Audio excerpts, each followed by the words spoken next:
firing back at them with heavy bolters and las cannons wherever possible. In fact, no, I was shooting those at the rhino in front of me during that time, but these guys not doing much other than, securing the objective as they should.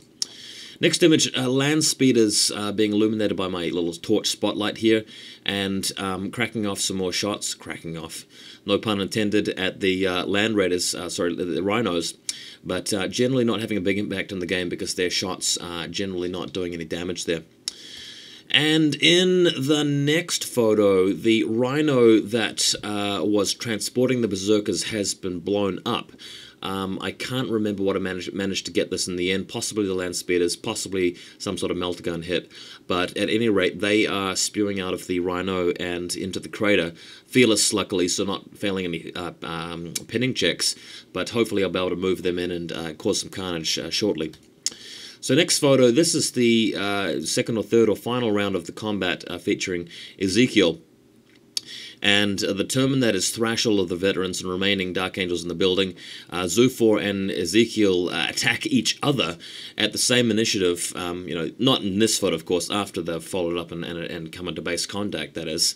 And Ezekiel thrusts his huge force weapon straight into Zufar's face and killing him, but at the same time, in an agonizing death throw, guys got to imagine it with me here, bringing down his power weapon in a mighty swinging arc down on Ezekiel's own face, the two of them both dying simultaneously in an epic bloodbath. So that's quite the duel, shall we say. Next image, though, the Berserkers and the Chaos Space Marines moving forward. I've managed to pop one of his rhinos here, I believe. So they are going to be joining in the throng, and quite like in this photo too, lots of red, lots of carnage, and with a game of 40k like this, lots of violence coming up. Next image, the Demon Prince flapping over. He's managed to sustain 2 wounds, but he's survived, so he will now be assaulting the squad with the multi-melter and wiping that out.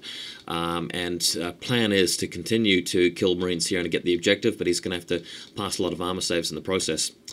Next image, his Dreadnought, his Venerable Dreadnought, has stomped his way through the building. The building actually happens to be just counting as area terrain, so he's setting up a bit of a charge here, which could be worrisome. In the next image, although my Demon Prince has moved into combat and has killed all but one of his Marines hanging out by the objective, there is another squad up the level, by the way. His plasma cannon armed Venerable is moving forward to the Dreadnought to try and get into combat. He's going to have to actually walk either through or around that vehicle to do it. But hopefully his Dreadnought, for the sake of the Dark Angels, can slow the Demon Prince down or kill him, and that will allow him to capture an objective at the end of the game.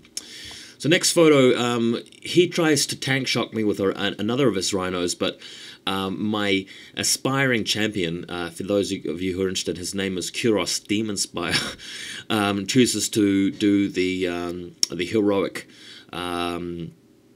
Death or Glory attack with his power fist, uppercutting the rhino and exploding it, and my guy survived the explosion or the wreckage or whatever happened, but the heroic aspiring champion smashing a rhino in Dave's turn, which I thought was quite cool. Next image, that rhino that he destroyed was carrying 5 Dark Angel Space Marines, so these guys are now jettisoned from the wreckage and start opening up with their bolt guns and plasma pistol at Kuros Demonspire's squad, who are actually out in the open at this point and take massive casualties, luckily passing their morale check, that is. And in the next photo, Dark Angel counterattack here against the Demon Prince, rolling high enough with their difficult terrain checks and joining the assault. Demon Prince has taken 2 wins at this point, but if he can continue to fight his way through here, this should get me the game, because that'll take out his only objective, really. But what ends up happening is the Demon Prince kills like 1 guy, the Venerable Dreadnought comes in, does a couple of wounds to him. No, actually what happens here is the Demon Prince fluffs all his attacks, does no wounds. The Venerable comes in and does 1 more wound to him, so he's got 1 left, and then I fail my Fearless armor save with a 1 or something, and he dies. So a bit of bad luck, but Dave also shut down my Warp Time special ability right before Ezekiel died, so that was quite cool. Next image, the Venerable Dreadnought ploughing through the building and into my Chaos Space Marines. I love this photo. The lighting in it is just excellent. One thing that really confuses me about 40k sometimes is how if you agree with the opponent that a building is just area terrain at the start of the game, you can send your model through what looks like a complete sort of line of sight blocking impassable building, and that's what Dave has done. I misjudged the distance. I forgot that the Dreadnought could do that, and the Dreadnought comes stomping in, kills just one guy. I do no damage back with my Power Fist, failing a morale check on a 9. Needing like a 10, like a 9 to pass it. I fail it, roll a 10, and my guys are run down and destroyed by his Venerable Dreadnought, which I thought was completely stupid. But fair enough, that's 40k, and that means that I can't, capture this objective either, which will be annoying. Next photo, though, my Berserkers and Chaos Space Marines in the thick of it here. Kuros and his buddies moving forward through to the Dark Angels here, but there are only 4 members of the squad left, and the Berserkers are going to have to go for that objective behind them. In the meantime, the Terminator's moving around, having cleansed the building of the Dark Angels. And speaking of which, if you go to the next photo, they are moving around past this, this Razorback. The Razorback really has nothing to do but move around and try and shoot at them, because the Chain Fist is ready to wreak havoc there. In fact, I may have actually destroyed it during my turn with the Chain Fist. I can't quite remember what happened. Next image, though, yeah, in fact I did. Next image shows you the Terminator's in fact moving around the building. At this point, he's got his Demon Prince slaying Venerable Dreadnought there, and he's got his 4 survivors from the Demon Prince assault moving towards the objective and capturing it. So if they're there by the end of the game, that's going to be a real pain. Next photo, his victorious Venerable on the other side of the board moving in to attack my Defiler, which is his immobilized, so a bit of a duel there, but the Venerable Dreadnought wins it. Ripping off both arms in the process, by the way, and my Defiler hitting back for basically no damage. Next photo, though, coming to the end of the game here, turn 5, and Dave flies his turbo-boosting land speeders right onto this objective, contesting them both. I've got my Land Raider up and running with all weapons ready to go, but these guys will get their 4+ cover saves from moving flat out.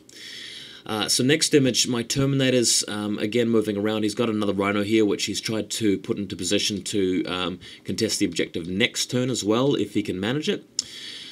Next photo, I've got my Berserkers moving all the way around through the building and the wreckage, looking to assault both land speeders, or at least whichever one survives the shooting phase, and trying to actually kill them so I can contest, I can capture an objective and hopefully pull it to a draw or a win if the game continues after the 5th turn. Next photo, there are some nearby Space Marines who actually beat Kuros Demon Spire in combat, unbelievably, just having such bad luck in the last few turns of the game.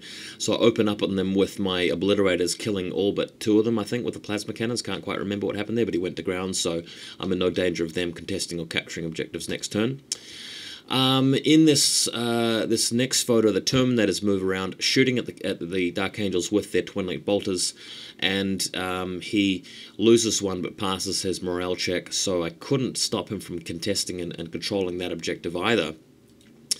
So with the last photo of the game, my Land Raider has managed to down one of the land speeders, but my Berserkers charge in, Furious charge, all of them get in. They need 6s to hit and Crack Grenade 6s to glance or something, or to penetrate, and then there's of course the Power Fist, which can do the damage too. But when all of the damage rolls had been made, the best that I could do was immobilize it. Then needing a 3+ to continue the game, we failed that as well. So the game ends with me having lost, which, the Dark Angels did well to pull back what was going to be a certain defeat from the jaws of that, and come out with a victory. So well done to Dave, and well done to the heroic Dark Angels for essentially beating the World Eaters when they were certainly looking like they were about to take it. But really enjoyable game, and really wonderful photography for this one, so I hope you guys agree and enjoy it.